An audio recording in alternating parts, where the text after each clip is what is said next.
Hello and welcome to this week's episode of Maximum Mondays. This week we are taking on the plot of the fourth book, The Final Warning, and ironically, this is one of the more longer articles on the wiki. It's probably because people have a lot to say about it because it's widely considered the worst book in the series, even to me. I mean, don't get me wrong, it's an okay book, but it's the worst of the series. Okay, plot. The story opens with Jeb Batchelder, Max, the oldest of the siblings in the flock, holding a funeral for Ari, Max's half-brother, and Jeb's son. The next day, they go to a private conference with the Danning administration, because the president's last name is Danning, in this universe, in Washington, who are trying to decide what would be best for the flock. The meeting does not go smoothly and ends with the flock flying away to Dr. Martinez's home, where they are currently staying. They're not currently staying there, they're staying at a hotel. Thank you very much. Get your facts straight. But soon, the short period of bliss is ended for the flock when they force to leave when an unexpected bomb in the form of a pizza arrives at their doorstep shortly after attending the government meeting. They flee to a safer place, and there Max is thrown into a whirl of longing and confusion when she is kissed by Fang when they sneak out to the pier. Because Max runs from him and afraid to display her feelings, the atmosphere between them becomes cold and unfriendly. Max is then told by the voice in her head she must go to coordinates where Max and the flock are asked to go on a special mission, all the way to Antarctica. The point of the mission being to record data on how the world was changing due to global warming and pollution. After agreeing to take part in the mission, the flock meets up with a crew on the polar resource vessel the Windy K. There they meet the crew, including an attractive 21-year-old scientist named Dr. Bridget Dwyer, who immediately takes a liking to Fang, much to Max's growing jealousy. Certain members of the flock gain more skills. He can see stuff if surrounded by white sometimes, and he can also sense the colors of things by touching them. Nudge can attract metal, and Gasseek develops a way to weaponize his toxic butt gas.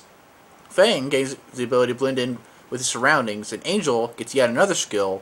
She can shapeshift, which has only been shown in this book, and I wonder if it'll come up in Nevermore. It like saves everybody, because that'd be hilarious. And much to the group's surprise, Total, their talking dog, starts to grow wings. So, good for him. While in Antarctica, a member of the research team is attacked by a leopard seal and killed. It is discovered later, however, that she is a mechanical imposter created by an unknown group of enemies attempting to capture the flock. All the while, Max and Fang's relationship gets steadily more and more strained, and the flock faces big problems when Angel goes to find a baby penguin in the middle of the blizzard, and they are captured by a mutated group of genetically enhanced humans, and a monster that somewhat, to me, resembles Doomsday from Superman. After being kidnapped, the flock awakes in an office building located in Miami, which has been evacuated due to the threat of a hurricane. They are told that they are going to be sold in an auction. The flock faces the emotionless Uber director, who is the baddie in the book, which is basically, if you remember the brain in the box from book 3, it's pretty much that, except more high-tech.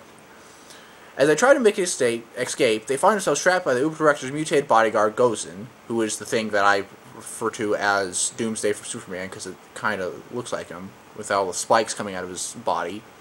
When all hope seems lost, the windows to the skyscraper shatter due to the high speed of winds and because of plot device, throwing all the flock, the Uber director, and his bodyguard into the eye of the hurricane, where they both plummet to the earth.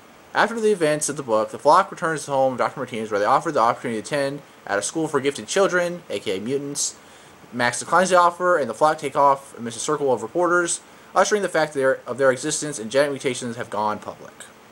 Which really hasn't seemed to throw them off anymore, and nobody seems to mob them, because the only thing they don't get recognized in Max. No, the only reason they get recognized in Fang is because Angel sets them up with like talent scouts, and the only thing that you see in Angel that people know they're there is that kind of meta. There's a comic book thing that they throw in there when they're at Comic-Con, when Fang's group is in Comic-Con.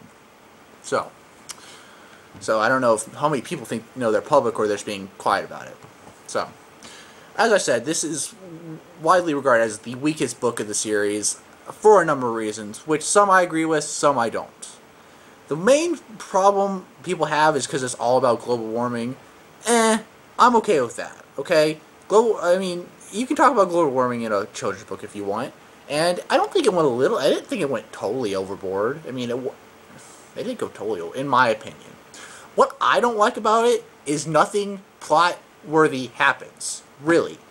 You could take out the entirety of that book, and go straight from saving the world to other extreme sports to Max, and just you could take the scene where they all get their new special powers, and put them into a separate scene before the events of it's like somewhat like at the hotel after the first air show where nothing where they get shot at. Okay, that's when you could introduce the powers, and you could cut the entirety of this book out of existence, because nothing other than the special powers that happen in this book carry on into anything. And then some of the special powers, like angels, doesn't even show up anymore.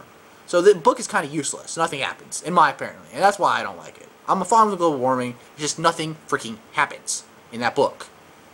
I mean, there are parts I do like about it, because in my opinion, it's one of the more funnier ones, just because they had to throw in a whole bunch of jokes because nothing happens.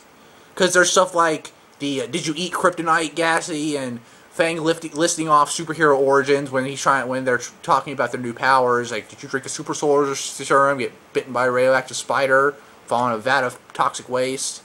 But other than that, just nothing happens.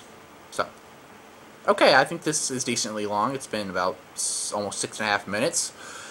So, next week, we finally get to move on to my favorite book in the series, Book 5, Max. So, until next time, fly on, and I will see you next week.